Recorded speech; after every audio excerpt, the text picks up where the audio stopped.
former soldier and an ex-priest. I was living in seclusion when I received a letter from Africa.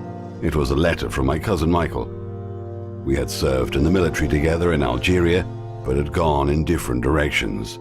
Michael had written to me about settling down with his family in Africa and starting a farm. As time passed, he forgot about the war as though it had been a bad dream. Michael's description of his life seemed idyllic. Unfortunately, his happiness didn't last. Michael's wife, Margaret, came down with African fever. And Michael, despite being a top graduate at the Royal College of Medicine, was unable to save her. Margaret passed away and left my cousin alone to bring up their beloved daughter, Jenny. Before long, the fever returned to claim little Jenny. Although Mike finally found a way to stop the disease, he didn't explain how.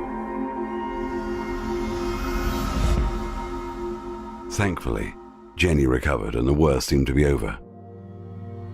And then Jenny became possessed, as Michael called it. He described his daughter's strange behavior and the mysterious signs that appeared on the walls of his estate.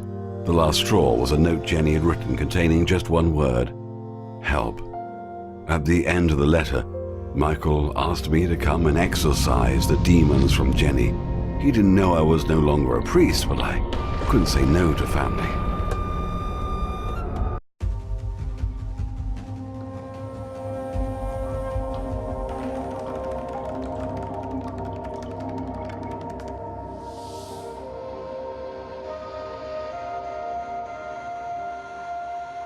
As I trembled in my seat on the old bus that was taking me to Michael's estate, I felt as though I was returning to the past. I couldn't forget the screams, the pools of blood on the ground, soldiers splashing through them as they ran for their lives. And I couldn't forget the moment when the world around me exploded. They said it was a landmine.